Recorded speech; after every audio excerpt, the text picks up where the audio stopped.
connect to connect with দুইটাৰে মাজত সৰু পাৰ্থক্য এটা আছে কানেক্ট টু মানে হৈছে দুটা বস্তু বা কেইবাটাও বস্তু যেতিয়া সংযুক্ত হৈ থাকে ফিজিকেল কানেকশ্যন এটা যেনেকৈ টিভি এটা প্লাগত কানেক্টেড হৈ থাকে কম্পিউটাৰ এটা বেটাৰীৰ লগত কানেক্টেড হৈ থাকে দুটা তিনিটা আলি লগ হৈ তিনিআলি চাৰিআলি হয় বা কোনোবা এটা ৰাস্তা গৈ পেলাই হাইৱেত লগ হৈ গৈ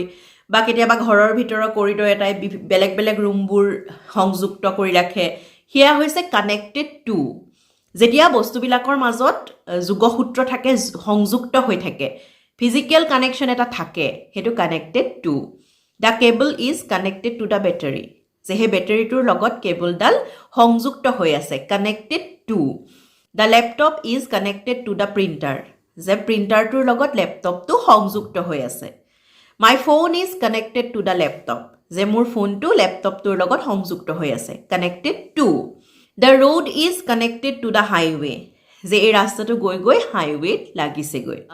ৰছী এডাল ক'ৰবাত বান্ধি থোৱা আছে ক'ৰবাত কিবা এটা খুচি থোৱা আছে পুতি থোৱা আছে ক'ৰবাত কিবা এটা লগাই থোৱা আছে কানেক্টেড টু সেইবিলাক কানেক্টেড টু য'ত ফিজিকেল কানেকশ্যন এটা থাকে একদম সংযুক্ত হৈ থাকে বস্তুখিনি সেয়া কানেক্টেড টু কানেক্টেড উইথ বা কানেক্ট উইথ হৈছে সম্পৰ্ক ৰক্ষাৰ যিটো আমাৰ কথা আমি কওঁ সেয়া যেতিয়া মানুহৰ মাজৰ সম্পৰ্কৰ কথা ক'ম বা কোনোবা দূৰণিবতীয়া মানুহৰ লগতেই হওক বা দৈনন্দিন লগ পোৱা কাৰোবাৰ লগতে হওক আমি যি সম্পৰ্ক ৰক্ষা কৰোঁ দেখা মেলা হয় মাতবোল কৰোঁ বা আজিকালি সামাজিক মাধ্যমৰ জৰিয়তেও আমি বহু মানুহৰ লগত যোগাযোগত থাকোঁ নহয় জানো গতিকে যোগাযোগৰ সেই কথাটোকে কোৱা হয় কানেক্টেড উইথ যে মোৰ স্কুলীয়া কোনোবা বন্ধু বান্ধৱীৰ লগত মই আজিও যোগাযোগত আছোঁ আমাৰ চৌপাশে দেখি থকা মানুহবিলাকেই হওক বা দূৰণিবতীয়া কোনোবাই হওক আমি যি উপায়েৰেই নহওক লাগিলে কাৰোবাৰ ওচৰলৈ গৈছোঁ ফোনৰ যোগেদিয়ে হওক চিঠি পত্ৰ মাধ্যমেৰেই হওক আমি যদি তেওঁলোকৰ লগত সম্পৰ্ক ৰক্ষা কৰিছোঁ বা আমাৰ যি সম্পৰ্ক ৰক্ষাৰ বা যোগাযোগৰ যি কথা বতৰা সেয়া হৈছে connected with I am still connected with my school friends যে মোৰ স্কুলৰ এটা সময়ৰ লগৰ ল'ৰা ছোৱালীৰ লগত আজিও যোগাযোগ আছে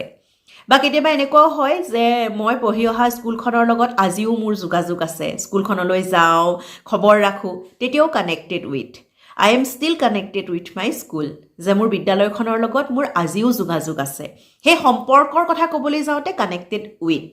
বা কানেক্ট উইথ কেতিয়াবা আকৌ এনেকুৱাও হয় যে আমাৰ শৰীৰত বা কাৰোবাৰ শৰীৰত কিবা অসুখৰ লক্ষণে দেখা দিছে ডক্টৰে যদি কয় যে এই অসুখৰ লক্ষণখিনি আমুকটো ৰোগৰ লগত মিলিছে বা আমুকটো ৰোগৰ লগত সম্পৰ্কিত এই লক্ষণখিনি বা সম্পৰ্ক আছে তেতিয়াও আমি কানেক্টেড উইথ বুলি ক'ব পাৰোঁ these symptoms R connected with liver cirrhosis যে এই অসুখৰ লক্ষণখিনি লিভাৰ চিৰ'চিছৰ লগত সম্পৰ্ক আছে তেনেকৈও আমি কানেক্টেড উইথ ব্যৱহাৰ কৰিব পাৰোঁ চমুকৈ কানেক্টেড টু বা কানেক্ট টু মানে হৈছে যেতিয়া বস্তুবিলাকৰ মাজত সংযোগ স্থাপন হৈ থাকে ফিজিকেল কানেকশ্যন এটা থাকে একদম সংযুক্ত হৈ থাকে বস্তুবোৰ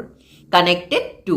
কানেক্ট উইথ বা কানেক্টেড উইথ হৈছে যেতিয়া সম্পৰ্কৰ কথা কোৱা হয় ৰিলেশ্যনশ্বিপৰ কথা কোৱা হয় কাৰোবাৰ মাজত মানুহৰ মাজত সম্পৰ্ক বা তেনেকুৱা কোনোবাই কাৰোবাৰ লগত সম্পৰ্ক ৰক্ষা কৰিছে সেই সম্পৰ্কবোৰৰ কথা ক'বলৈ যাওঁতে কানেক্টেড উইথ বা কানেক্ট উইথ গতিকে সৰু কথা কিন্তু তথাপিও ইংৰাজী ভাষাটো শুদ্ধকৈ ক'বলৈ যাওঁতে প্ৰয়োজনীয় কথা আজিলৈ আহিছোঁ সকলো ভালে থাকক